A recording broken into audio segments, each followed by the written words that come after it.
Good afternoon, everyone, and welcome to our monthly meditation peace prayer to Ukraine.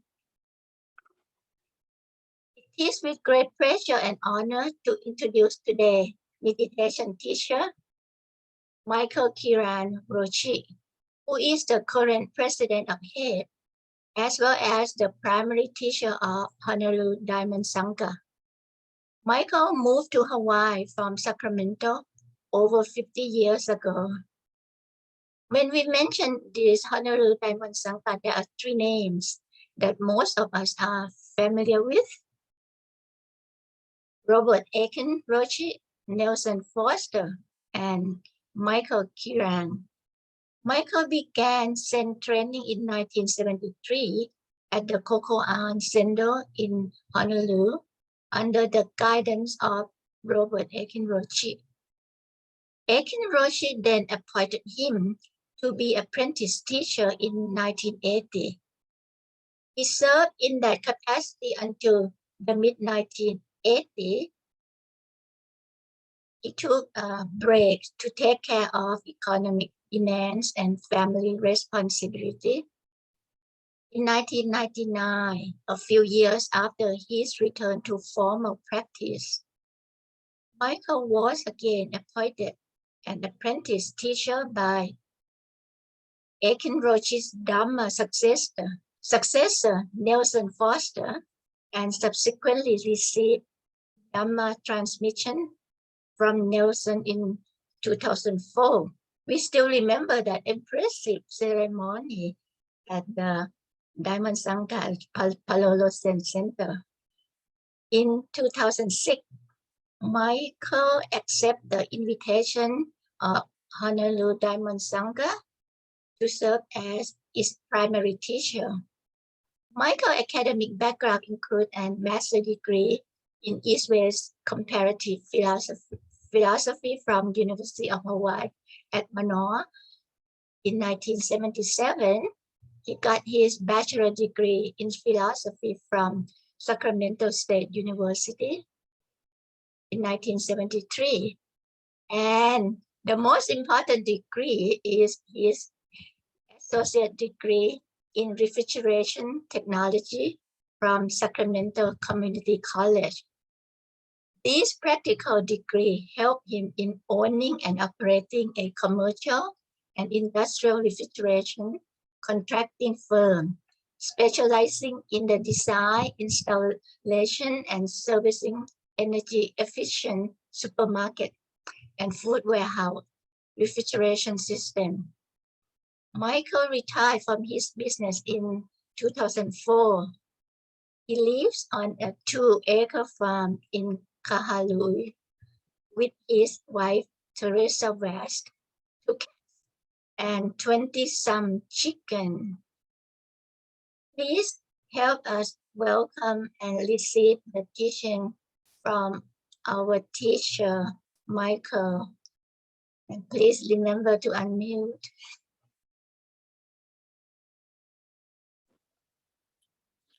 Hi, Michael. Thank you. Thank you, Roger.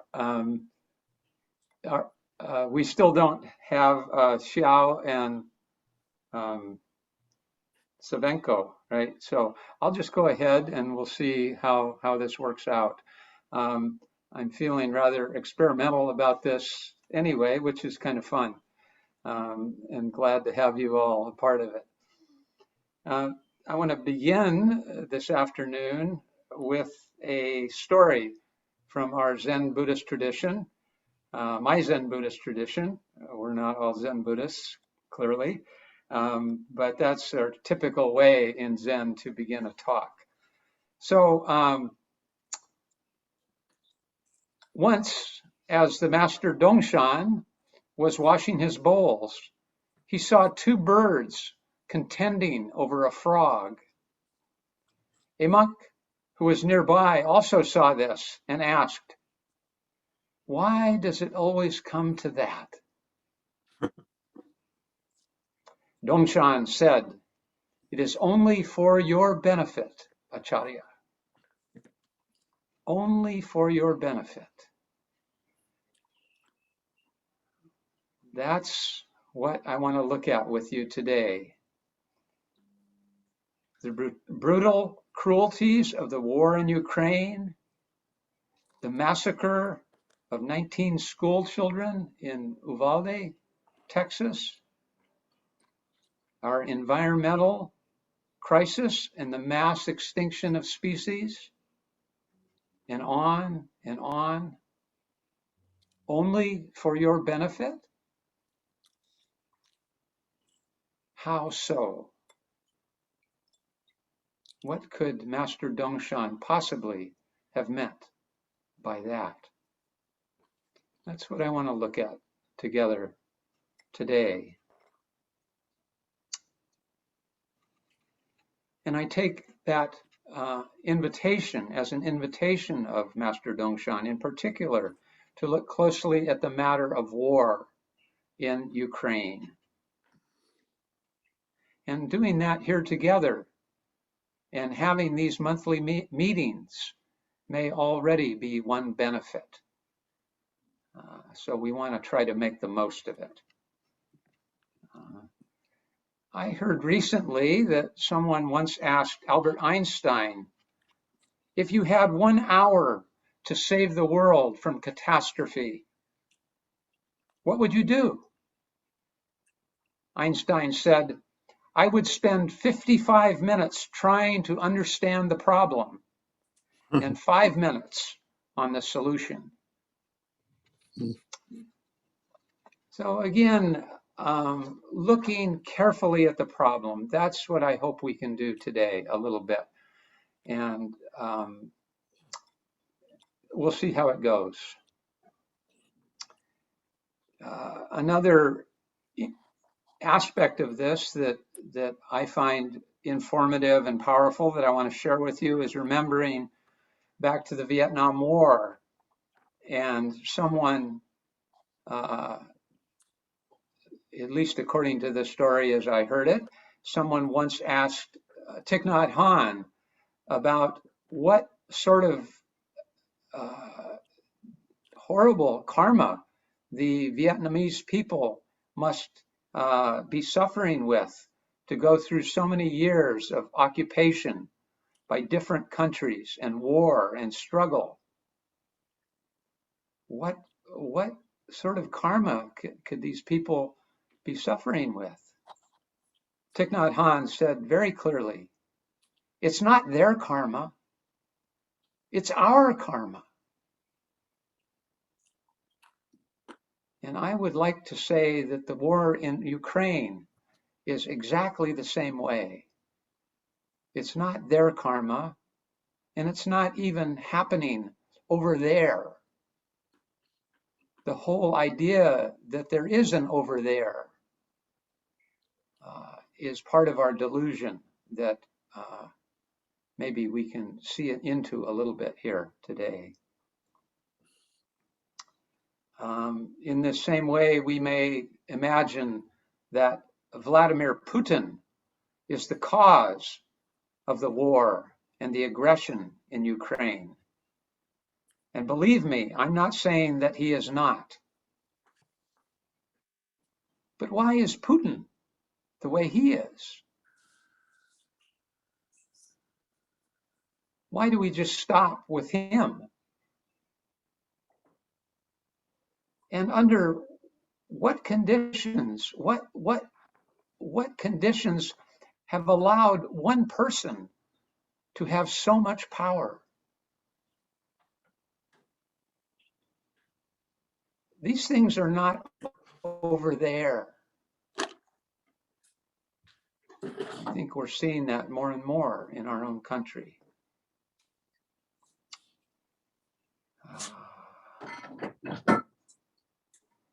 One of the aspects I think that we are familiar with as Buddhists and Buddhist practitioners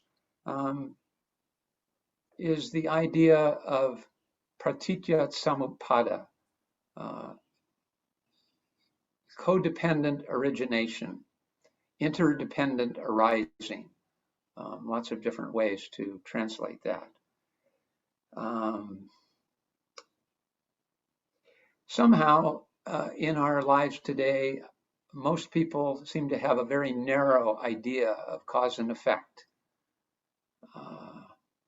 If we can find one cause, like Putin, and remove that, then we think we've solved the problem.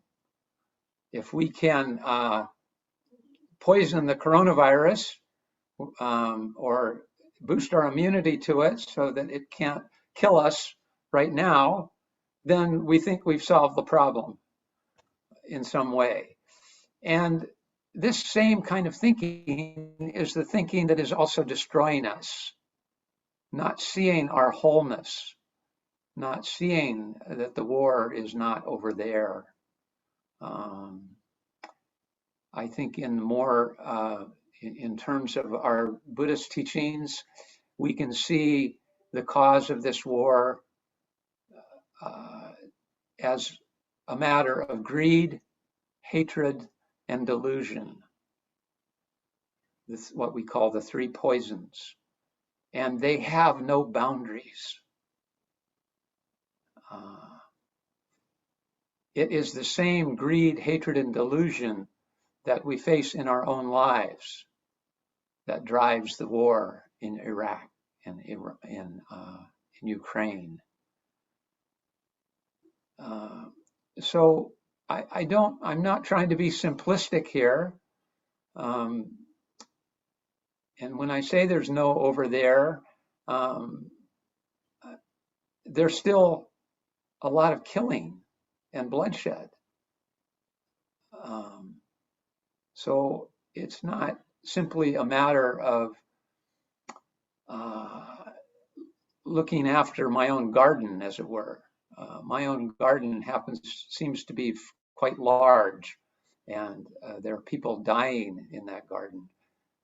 So I just want to be clear about that aspect, because this framework of, one of the ways I think of this is one of Aitken Roshi's early teachers, Yasutani Roshi, used to say that the fundamental delusion of humanity is that I'm here and you're over there.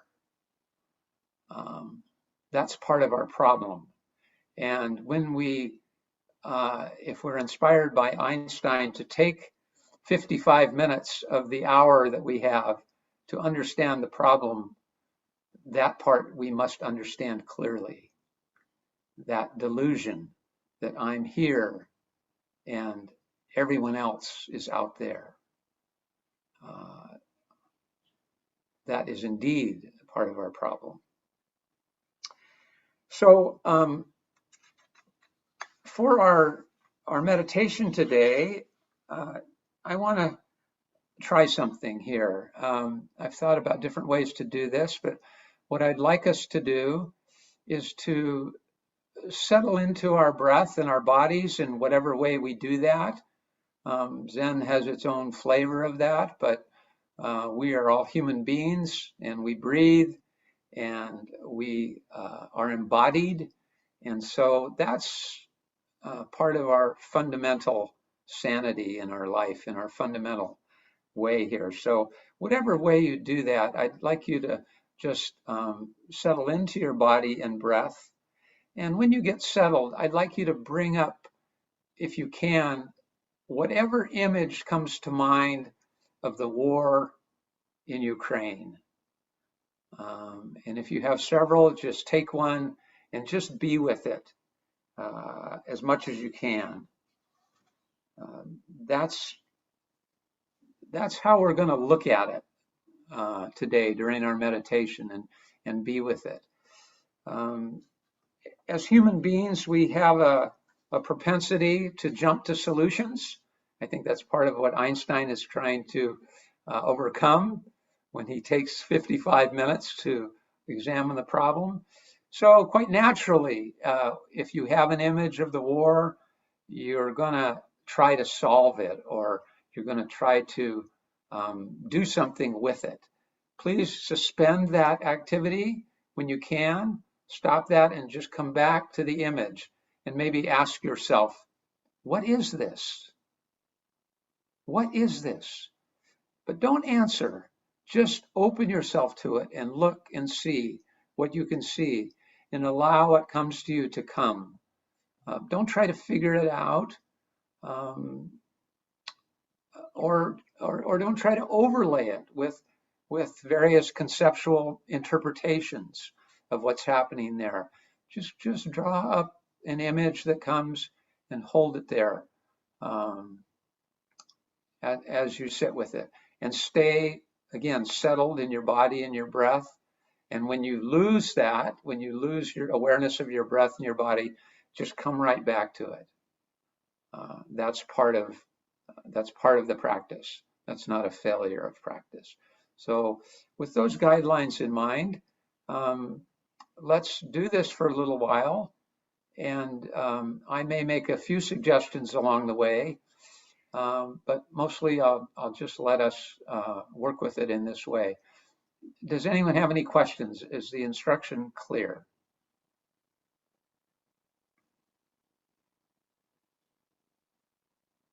Okay, good. I'm going to ring 3 bells to start us off and settle in. And then at the end of the time, I will ring 1 bell. We'll sit for about 20 minutes. And so just see what happens. We're going to have some time at the end of this to share our experiences. And so knowing that, please don't spend time thinking about what you're going to say. Just use the time, like Einstein, to examine the problem and try to become as intimate and clear about it as you can. And then we will have a chance to share. So just know that's coming. All right. We'll begin. Thank you.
I see a woman sitting at a table in front of a bombed out house selling milk.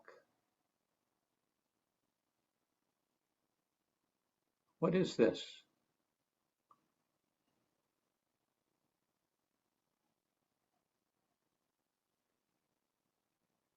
I see some people driving through the ruins of a town with dog food, pouring it out on the sidewalks in piles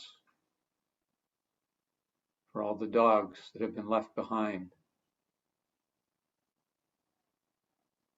And they're very happy, those dogs, to see someone.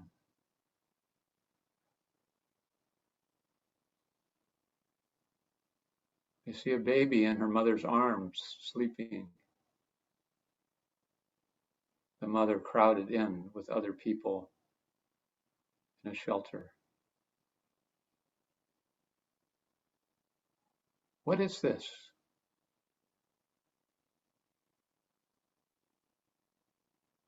Don't answer, just look.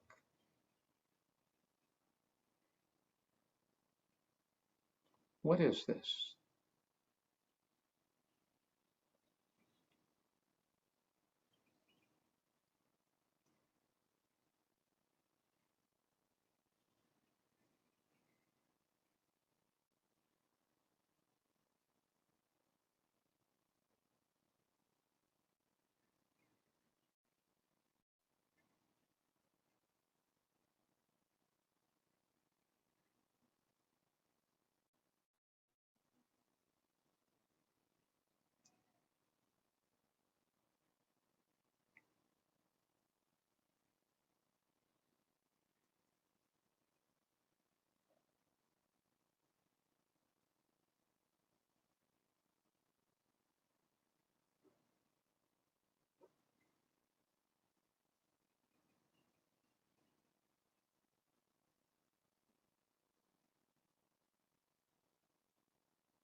There's a person trying to cross a swollen stream.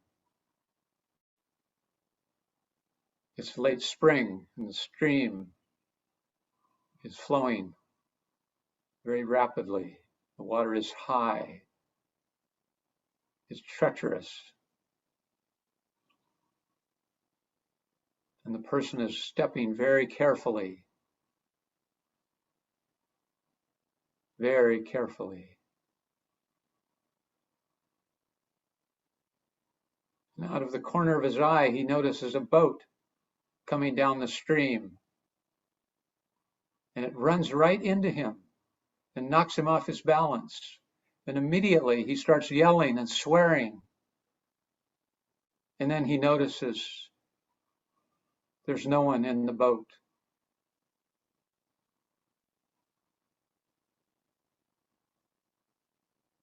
There's no one in the boat.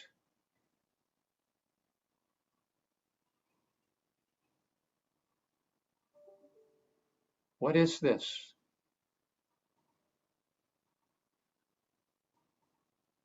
What is this?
please join me back in the Zoom space as you're ready.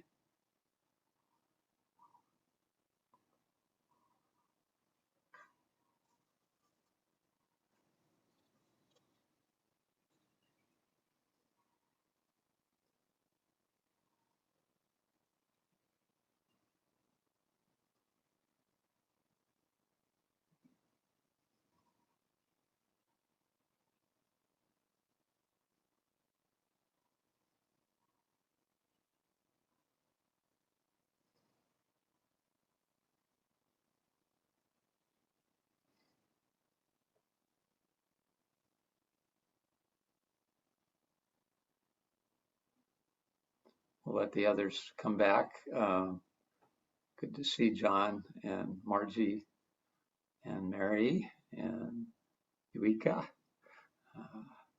Anyone like to share a little bit about what you saw and what you found?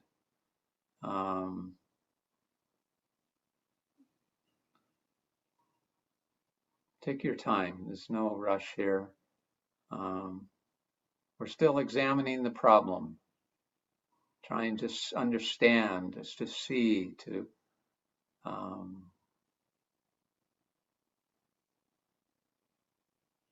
find a way.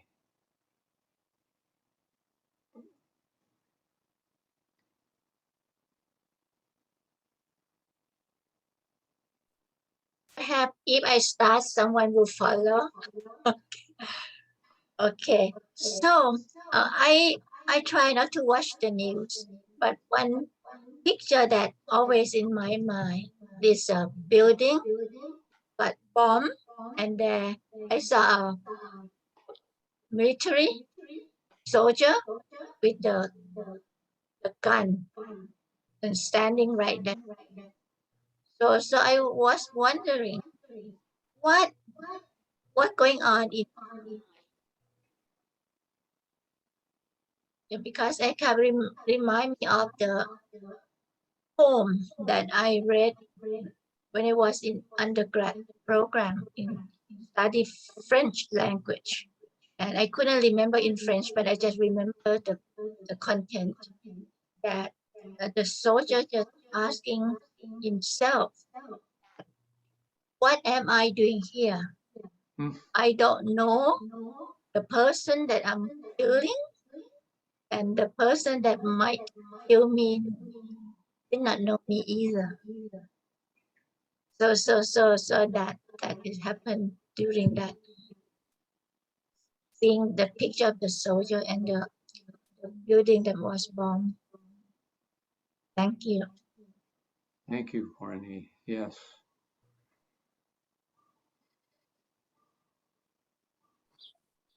So I'm Doris. My camera is off. Like Porani, I don't watch the news a lot. The first image I saw was all those families, you know, boarding trains to flee to safety. And then I saw the face of the president of Ukraine, you know, really burdened with the weight of this war for his country and his people. And then I saw bombed out people and I thought, oh, war brings such great suffering. Those are my words. Thank you, Doris.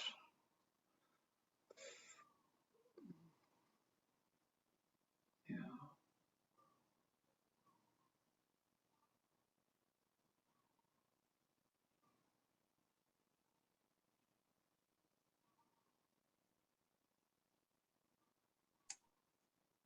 The image I saw of a young soldier, of a group of young soldiers, was kind of the affirmation of the strength of their youth and their commitment. So they seem to be very positive in sharing that sense of being united with people in a never-ending mission to bring hope and a feeling of safety and well-being to those that they cared about. Mhm.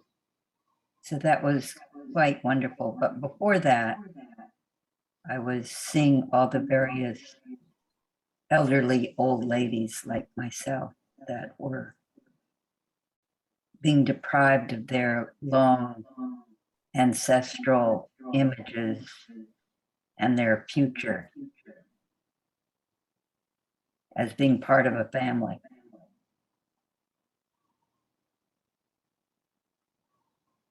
So that was painful. Thank you.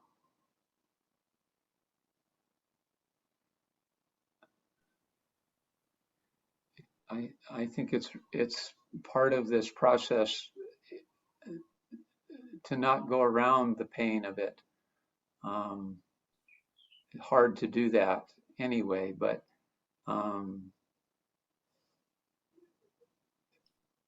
if we try to jump to solutions, sometimes that happens. But there's something, going back to my initial story about only for your benefit. It seems important for us to feel what we can feel about it. I also relate very much to what's being said about not watching the news very much. I think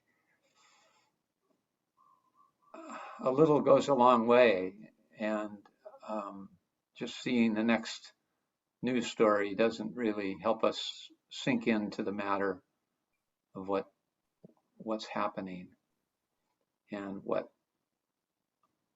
it is to try to understand ourselves as human beings. This is something that we've been doing to one another for a long, long time.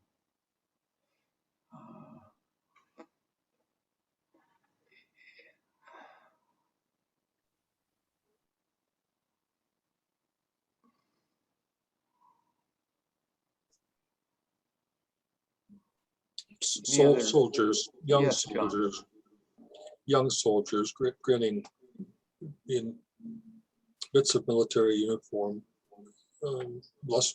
blustering, scared.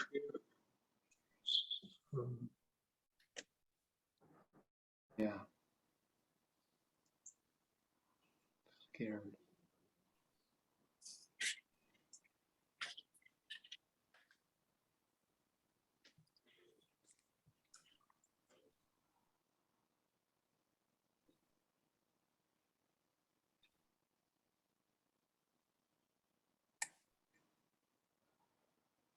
You know, Mention, oh, yes. I just thought of one of our close friend, Dr. Glenn Page. His wife is here with us, Glenda Page. Glenda, you can join me. And then he started this non-killing um, organization that can lots of people try to do the research. Is non-killing is possible or not? And so I asked him at what point that he came up with this idea. Dr. Glenn Page was in the Korean War many years ago. And then he seen all these things, the images that we see again in Ukraine. And he said, one day he woke up and he said, no more killing. No more killing. So it just popped into his head. And after that, he tried to promote this non-killing. At first, he called it non-violence organization. After that, it changed into non-killing. And then it's kind of still in my mind. If we would have more people like Dr. Glenn Page, the leader, the military, wake up one day, just have this realization no more killing. And because as an anthropologist, Les mentioned that he has researched, and there are many societies that there is no killing. It's unbelievable coming from our culture here in the US. We've seen people killing, and based on the research anthropologist, he said there are society that no killing. So I just thought that I want to share that because of those images that brought me back. And people talk about soldier and remind me of uh, Dr. Gunpage. Thank you. Thank you.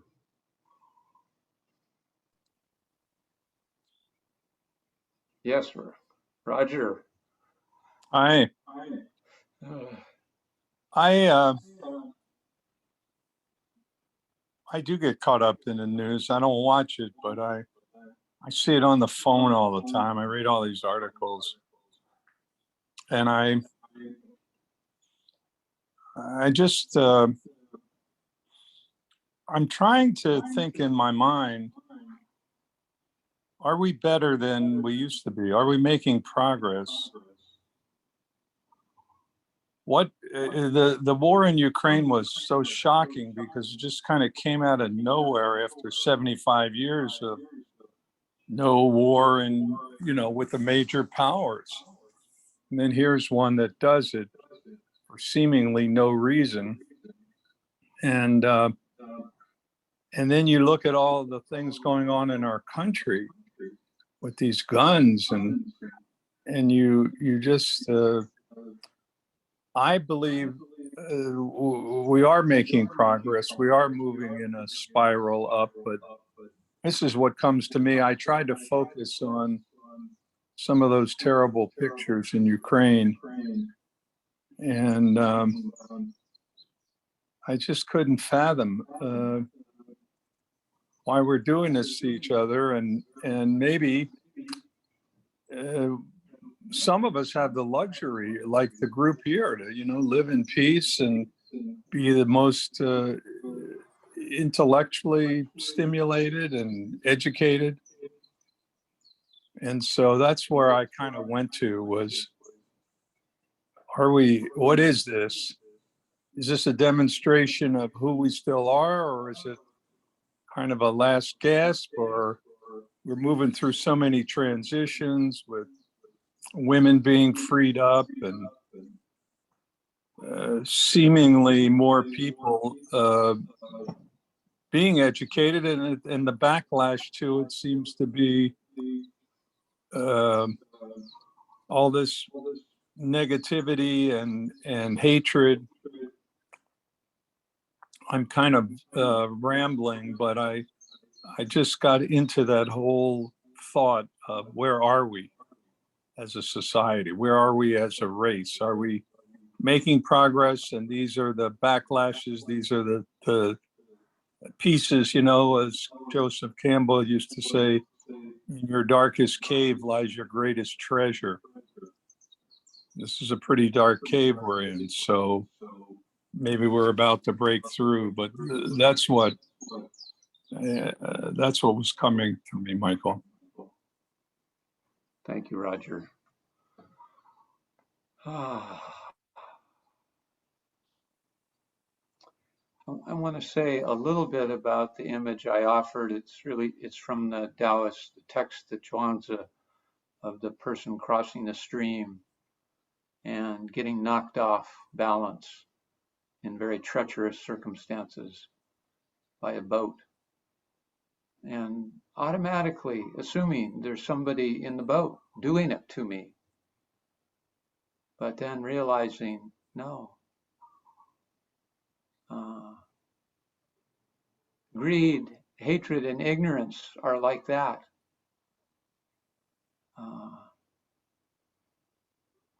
And there's a danger, I find, or a risk maybe, in talking about this kind of thing, because the delusion of self and other is so deep in us that if we say there is no other, as our sutras tell us, the Vimalakirti Sutra, the great Mahayana Sutra, the way of the Bodhisattva, says there are no beings to save. Well, what in the world does that mean?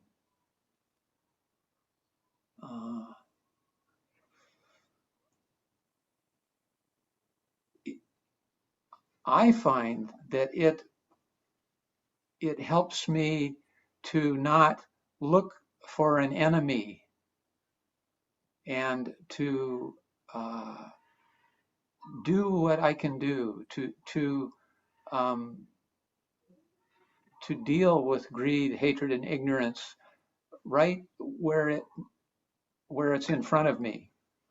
And that may be, as it has been, sending some money to Maitreya Institute, but it's also in my own neighborhood, in my own family, and most certainly in my own thinking and feeling to deal with it. It's all part of it. The idea that we're not over there and so there's not anything we can do is not true. It's not over there. And so that was part of my hope for today, is that we could start to get some feel for that. And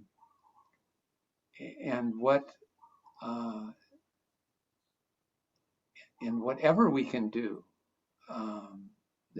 so many people that have had to flee their homes, and at the same time, other people opening their arms.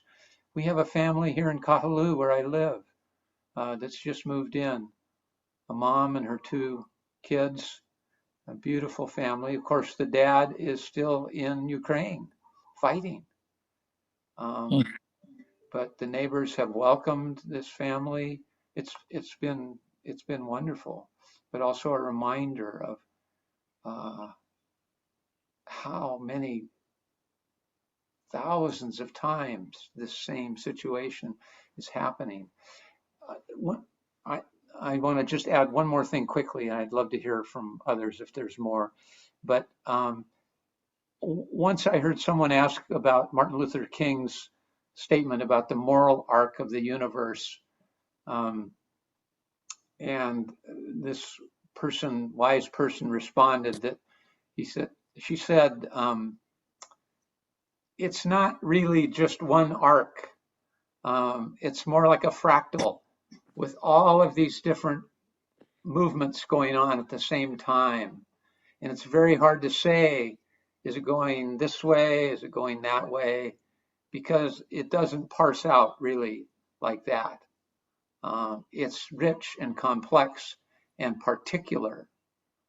Each particular situation is where the Dharma is working and where life is happening. In the abstractions, not so much. And we can lose our energy there and get lost in the abstractions.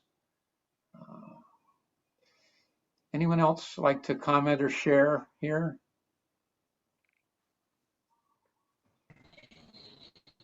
I particularly like that last image of the Michael. One at a time. Let's see who. I didn't quite see whose window lit up there. Marjorie, why don't you go ahead then?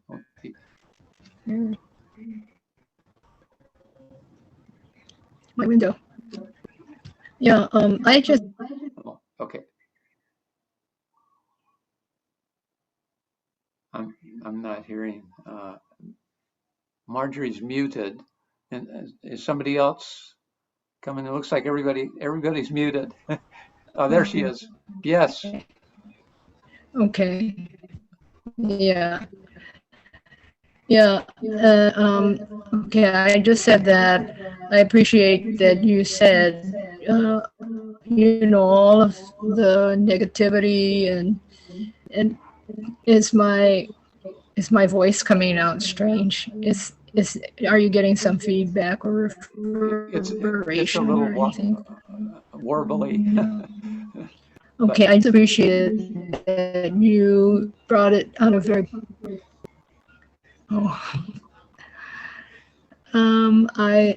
that you brought everything to a very personal level. That, you know, all the things that generated this war was really, you know, human beings falling back on the negativity that they're feeling. And I think in this world, there's just so much stress and so much that stress builds up and it turns into something very ugly. Like, I mean, obviously the Uvalde murders there, you know, is just so much, whatever it was, the media, technology, everything just playing into this person's mind so much that he felt that the only way to end it was to kill people. And I feel that the stress level is just too much. And things are moving by so fast, and there's so much power that people have accumulated that they can use so readily, and that people don't really consider that human lives are precious, and they don't see individuals as people, but they see them as maybe commodities or ways that they can get something done. And so I think this very human aspect is important, and at least it's something that we can do personally. I mean, we can send prayers to Ukraine and think about it, which is very good because it brings us to this kind of point today where we can see that, hey, the war is every day all around us. And we will just try our best to be good people in it, and always turn our thoughts around to something positive rather than continuing with the negative. So, Thank you, Marjorie. okay. I think I just want to underline that and say to trust in that, to have faith in that. It does not, it doesn't disappear. That whatever we do, whenever we can turn it around in any situation, that good work goes on forever in a million different ways that we can't understand. But that we can trust that.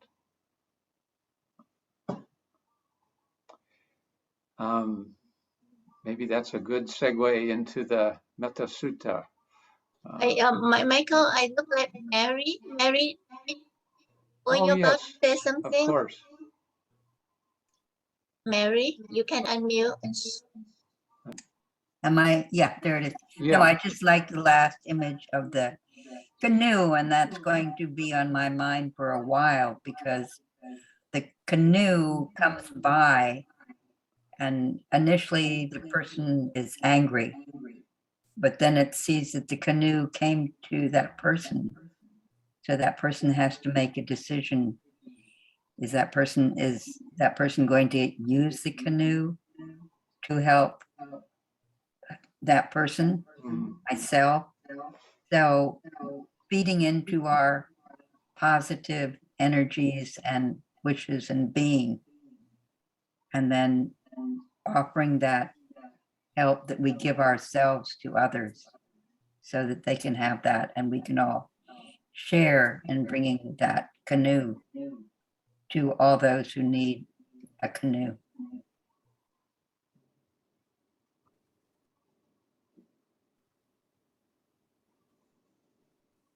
So that's why I very much was happy with that last image. Thank you. Thank you. All right. Well, I don't want to keep you all.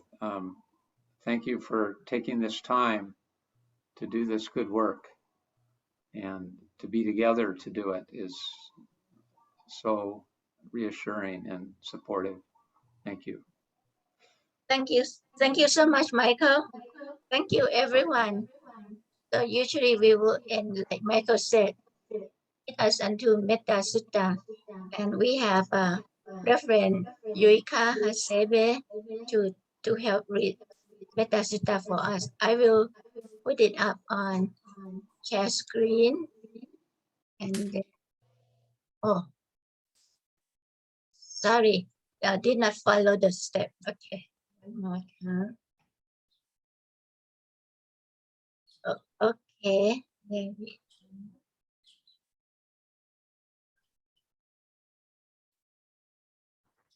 Thank you, everyone. So let's recite the Metta Sutta together. May all beings be happy. May they be joyous and live in safety.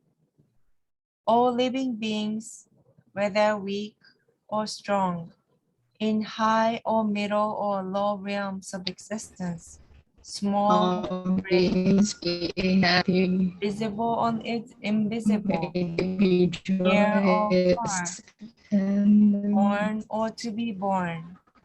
May all beings be happy. Let none deceive another, nor despise any being in any state. Let none by anger or hatred wish harm to another. Even as a mother, at the risk of her life, watches over and protects her only child. So with the boundless mind, should one cherish all living things, suffusing love over the entire world, above, below, and all around, without limit. So let each cultivate an infinite goodwill toward the whole world. Namaste. Thank you. Thank you so much, Reverend Hasebe. And thank you again, Michael, Kiran, Roshi, okay, for a very, very new way of doing the meditation with the image. It really helped. And thank you everyone again for coming. And next month, July 24th, Margie will be our leader. Okay, thank you, Hey, Margie. Okay. thank you. Thank you all. Bye. Aloha. Bye-bye. Good night, all. Thank you, everyone. Thank you. Thank you. Thank you.